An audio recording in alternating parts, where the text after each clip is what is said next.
ఊర్లో ఉన్న రైతులందరూ కూడా పార్థసారథికి తమ పొలాన్ని అమ్మేయాలని నిర్ణయించుకుంటారు.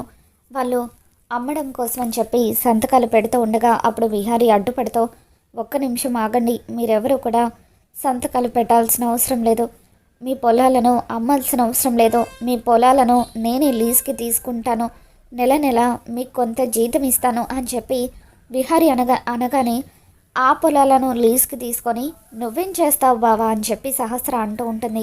ఆర్గానిక్ ఫార్మింగ్, సేంద్రియ వ్యవసాయం చేస్తాను అని చెప్పి విహారీ అంటూ ఉంటాడు. ఎటువంటి రసాయనాలు, పురుగుల మందులు లేకుండా పంటను పండిస్తే అప్పుడు ఆ పంటను తీసుకువెళ్ళి మార్కెట్లో అమ్మి మీకు నెల నెల కొంత జీతాన్ని ఇస్తాను. నష్టాలతో మీకు సంబంధం లేకుండా ఉదయం నుండి సాయంత్రం వరకు మీ సొంత పొలాల్లో కష్టం చేసుకొని ఇంటికి వెళ్ళిన తర్వాత మీరు హాయిగా నిద్రపోయేలాగా చేస్తాను, మీ పొలాలు మీ కిందే ఉండేలాగా చేస్తాను అని చెప్పి విహారీ అంటూ ఉంటాడు. ఇక దాంతో లక్ష్మి కూడా మాట్లాడుతూ, అవును, మీరు పంట పండించడానికి కావలసిన ప్రొడక్ట్స్ అన్నిటినీ కూడా మేమే సమకూరుస్తాము, మీరు అక్కడ ఇక్కడ వాటి కోసం తిరగాల్సిన పని లేకుండా, మీకు కొంచెం కూడా ఇబ్బంది కలగకుండా అంతా మేమే చూసుకుంటామని చెప్పి లక్ష్మి అనడంతో, అంటే మా శ్రమను దోచుకొని మీరు మాత్రం లాభాలు తీసుకుంటారన్నమాట అని చెప్పి వీర్రాజు, ఎట్టి పరిస్థితులను పొలాలు లీజుకి ఇవ్వడానికి మేము ఒప్పుకోము, మీరిప్పుడు మేము పొలం అమ్మకుండా ఉండాలని ఇలాగే మాట్లాడతారు, ఆ తర్వాత మొహం చాటేస్తే ఈ ఒక్క అవకాశం కూడా పోతుంది అని చెప్పి వాళ్ళు అంటూ ఉంటారు. ఇక దాంతో విహారీ, మీకు నమ్మకం లేకపోతే ఇప్పుడే మనం అగ్రిమెంట్ చేసుకుందాము, నా కంపెనీ పేరు వి ఆర్గానిక్, ఆ అమ్మవారి సాక్షిగా నేను మాటిస్తున్నాను, ఎట్టి పరిస్థితులను మీకు అన్యాయం జరగదు, నేను లాభపడతానని మీరు అంటున్నారు కదా, వచ్చిన లాభాల్లో కూడా మీ అందరికీ తప్పకుండా నేను వాటా ఇస్తాను, పొలం కూడా లీజ్కే కాబట్టి తీసుకునేది, మీరు ఎప్పుడు వద్దనుకుంటే, మీకు ఎప్పుడు నాతో కలిసి పనిచేయడం ఇష్టం లేకపోతే అప్పుడు మీరు మీ పొలాలను వెనక్కి తీసేసుకోవచ్చు అని చెప్పి విహారీ అన్ని ఆప్షన్స్ని కూడా రైతులకు ఇవ్వడంతో అప్పుడు రైతులందరూ మాట్లాడుకుంటూ ఉంటారు. ఇదేంటి, వీళ్ళందరినీ చూస్తూ ఉంటే వీళ్ళు కన్విన్స్ అయ్యేలాగా ఉన్నారే అని చెప్పి అంబిక అనుకుంటుంది. ఇక వీర్రాజు కూడా ఎట్టి పరిస్థితులను వీళ్ళ మనసు మారడానికి వీల్లేదు అని చెప్పి, ఒరే, ఈయన ఇలాగే కబుర్లు చెబుతాడు, మీరంతా కూడా ముందు అనుకున్న ప్రకారం పార్థసారథికి పొలాలు అమ్మేయండి అని అంటూ ఉంటే, ఏంటి అమ్మేసేది, ఇంత మంచి అవకాశం ఇస్తూ ఉంటే మా పొలాలను అమ్మేసుకోవడానికి నీ కంటికి పిచ్చి వాళ్ళలాగా కనిపిస్తున్నామా, కావాలంటే నువ్వు అమ్ముకో, కానీ మేము మాత్రం ఎట్టి పరిస్థితులను మా పొలాన్ని అమ్మము అని చెప్పి, అయ్యా విహారీ బాబు, తొందరపడి మా పొలాన్ని ఎక్కువ రేటుకి అమ్ముకోవాలన్న ఆశతో ఆయనకు పొలాలు అమ్మేద్దామని అనుకున్నాము, కానీ ఇప్పుడు నువ్వు చెప్పిన మాటల వల్ల మా కళ్ళు తెరుచుకున్నాయి బాబు, నువ్వు ఇన్ని అవకాశాలు మాకు ఇస్తూ ఉంటే మేమెందుకు ఇంకా పిచ్చి వాళ్ళలాగా పొలం అమ్ముకుంటామని చెప్పి, ఎట్టి పరిస్థితులను మేము మా పొలాన్ని అమ్మము అని చెప్పి వాళ్ళు అంటూ ఉంటారు.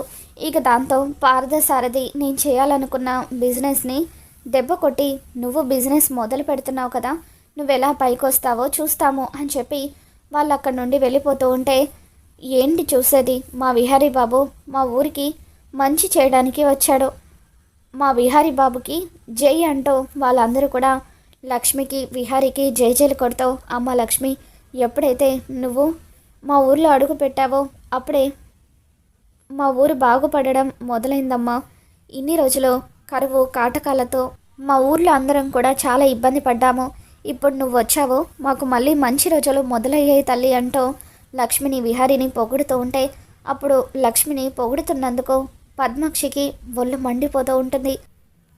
ఇదంతా ఆ లక్ష్మి వల్లే జరిగింది, నాన్న దాని పేరు మీద 200 ఎకరాలు రాయడం వల్లే కదా ఆ లక్ష్మి మొదటి నుండి పొలం అమ్మనని అలా ఒకే ఒక మాట మీద నిలబడింది అని చెప్పి అంబిక అనుకుంటుంది. తర్వాత విహారీ రైతులతో, నేను వెంటనే అగ్రిమెంట్ పేపర్స్ని రెడీ చేయిస్తాను, మీ పొలాలను లీజ్కి తీసుకుంటున్నట్టుగా సంతకాలు చేస్తానని చెప్పి విహారీ అంటూ ఉంటాడు. ఇక ఆ తర్వాత అందరూ కూడా ఇంటికి వచ్చేస్తారు. భక్తవత్సలం విహారీని గట్టిగా హక్ చేసుకొని, ఒరే విహారీ, ఈరోజు నిన్ను చూస్తూ ఉంటే చనిపోయిన నా కొడుకు గుర్తొస్తున్నాడురా. వాడు కూడా ఇంతే, అందరికీ మంచి చేయాలని చూస్తూ ఉండేవాడు. ఇప్పుడు నువ్వు కూడా అలాగే ఉన్నావు. నిన్ను చూస్తూ ఉంటే నాకు ఎంతో గర్వంగా ఉందిరా అని చెప్పి భక్తవత్సలం అంటూ ఉంటే, ఇది నాన్న పుట్టిన ఊరు కదా తాతయ్య, ఇక్కడి ప్రజలు ఇబ్బందుల పాలు అవుతూ ఉంటే నేనెందుకు చూస్తూ ఊరుకుంటాను? నాకు చేతనైన సాయం చేస్తాను. నా కంఠంలో ప్రాణం ఉన్నంత వరకు మంచి మాత్రమే చేస్తాను, మంచి మార్గంలోనే నడుస్తానని చెప్పి విహారీ అంటూ ఉంటాడు. కాదంబరి, చూసావా, అది నా మనవడంటే అని చెప్పి, నా మనవడికి ఎంతమంది దిష్టి పెట్టారో ఏంటో, వెంటనే వాడికి దిష్టి తీయి అని అంటూ ఉంటే, అలాగే అండి అని చెప్పి కాదంబరి లోపలికి వెళ్ళి ఉప్పు మిరపకాయలు తీసుకువచ్చి విహారికి దిష్టి తీస్తూ ఉంటుంది. ఇక అంబిక, నాకు వస్తానన్న వాటా రాకుండా చేశారు కదా, ఈ బిజినెస్లో మీరు ఎలా పైకొస్తారో చూస్తాను, అడుగడుగున మీకు అవమానాలే ఎదురయ్యేలాగా చేస్తాను అని చెప్పి అంబిక అనుకుంటుంది. మరోవైపు పద్మాక్షి కూడా కోపంతో రగిలిపోతూ, అసలు ఈ విహారీ ప్రతిదానికి కూడా ఆ లక్ష్మికి ఇంపార్టెన్స్ ఇస్తున్నాడు. ఆ లక్ష్మి ఉండడం వల్ల నా కూతురికి ఇంపార్టెన్స్ తగ్గిపోతుంది. ఎలాగైనా సరే దాన్ని పైకి పంపించే ప్లాన్ చేయాలి, లేకపోతే విహారికి నా కూతురికి మధ్య దూరం అలాగే ఉండిపోతుంది. అది జరిగితే అది తట్టుకోలేదు అని చెప్పి పద్మాక్షి ఆలోచిస్తూ ఉంటుంది. ఇక అప్పుడే ఇంటి ముందుకి ఒక కోయదొర వస్తూ ఉంటాడు.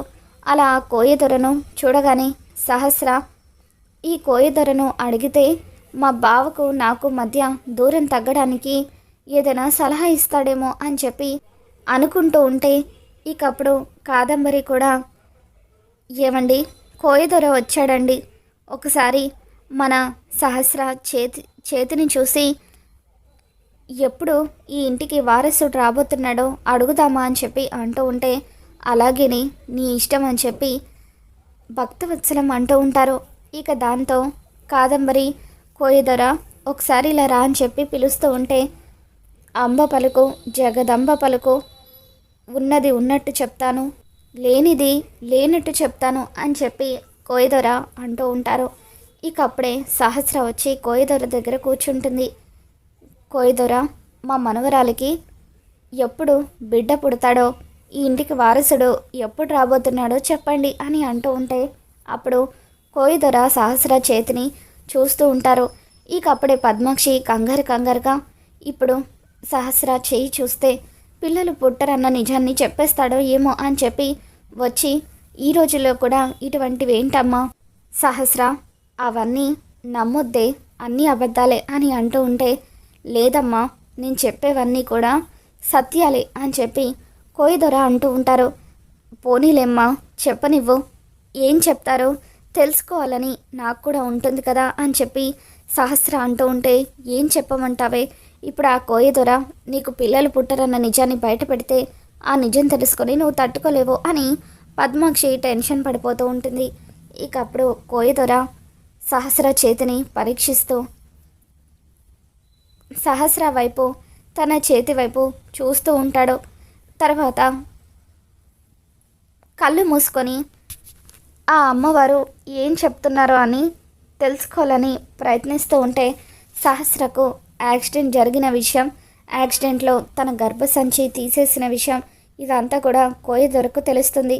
ఇక అప్పుడు కోయదొర, నన్ను క్షమించండి అమ్మా, ఈ అమ్మాయికి పిల్లలు పుట్టే అవకాశమే లేదు అని అంటూ ఉంటే, కాదంబరి ఒక్కసారిగా షాక్ అవుతూ ఉంటుంది. ఏంటి కోయదొర మీరు అనేది, అంటే నా మనవరాలికి అసలు ఎప్పటికీ పిల్లలు పుట్టరా అని అంటూ ఉంటే, లేదమ్మా, అసలు ఈమెకు సంతాన యోగం లేదు అని చెప్పి కోయదొర అంటూ ఉంటారు. ఇక దాంతో సహస్ర ఏడుస్తూ ఉంటుంది. అప్పుడే విహారీ అటువైపుగా వెళ్తూ ఉంటే, బావా ఇలా రా బావా అంటూ సహస్ర విహారిని కోయదొర ముందు కూర్చోబెడుతుంది. నాకు పిల్లలు పుట్టరని అన్నారు కదా, మరి మా బావ చేయి చూసి చెప్పండి, మా బావకు కూడా పిల్లలు పుట్టే అవకాశం లేదా అని సహస్ర అంటూ ఉంటే, అప్పుడు విహారీ చేతిని చూసి కోయదొర, పిల్లలు పుట్టరని చెప్పింది నీకు తల్లి, కానీ ఇతనికి మాత్రం సంతాన యోగం ఉంది. ఇతనికి కవల పిల్లలు పుడతారు, ఒక పాప ఒక బాబు అని చెప్పి కోయదొర విహారీ చెయ్యి చూసి చెప్పడంతో ఇకప్పుడు కాదంబరి, భక్తవత్సలం వీళ్ళందరూ కూడా షాక్ అవుతూ ఉంటారు. పద్మాక్షి, సహస్ర కూడా షాకింగ్గా చూస్తూ ఉంటే అప్పుడు సహస్ర కంగారు పడిపోతూ, అదేంటి నాకు పిల్లలు పుట్టారని చెప్పారు, మరి మా బావకు పుడతారని చెప్తున్నారేంటి అని అంటూ ఉంటే అప్పుడు యమున, సహస్ర, కోయదొర చెప్పిన మాటలు నీకు అర్థం కాకపోవచ్చు, కానీ నాకు అర్థమయ్యాయి. పిల్లలు నీకు పుట్టరు కానీ లక్ష్మికి పుడతారు కదా, విహారీకి లక్ష్మికి పుట్టబోయే పిల్లల గురించి కోయదొర చెప్తున్నారు అని యమున అనుకుంటూ ఉంటే ఇకప్పుడు సహస్ర మాత్రం కోపంతో రగిలిపోతూ, ఏయ్ ఏంటి పిచ్చి పిచ్చిగా ఉందా, నోటికి ఏదొస్తే అది చెప్తావా అని చెప్పి మర్యాదగా ఇక్కడి నుండి బయటకు పో అంటూ కోయదొరను అవమానిస్తూ ఉంటే, ఆగు సహస్ర, అలా కోయదొరను అవమానించడం కరెక్ట్ కాదు. ఆయన చెప్పినవి నీకు నమ్మాలని లేకపోతే వదిలేసే, అంతేకాని ఇలా అవమానించడం కరెక్ట్ కాదు అని చెప్పి యమున ఆయన చేతిలో డబ్బులు పెట్టి మమ్మల్ని క్షమించండి అంటూ ఆయన అక్కడి నుండి పంపించేస్తుంది. ఇక కోయదొర చెప్పిన మాటల గురించి పద్మాక్షి ఆలోచిస్తూ, విహారికి పిల్లలు పుడతారని చెప్పారంటే ఆ లక్ష్మి తల్లవుతుందన్నమాట. ఎట్టి పరిస్థితుల్లోనూ నా కూతురికి దక్కని అదృష్టం ఆ లక్ష్మికి దక్కడానికి వీల్లేదు అని పద్మాక్షి ఆలోచిస్తూ ఉంటుంది. మరి రాబోతున్న ఎపిసోడ్లో ఏం జరగబోతుందో మళ్ళీ మన ఛానల్లో తెలుసుకుందాం. ఈ వీడియో మీకు నచ్చినట్లయితే తప్పకుండా లైక్ చేయండి.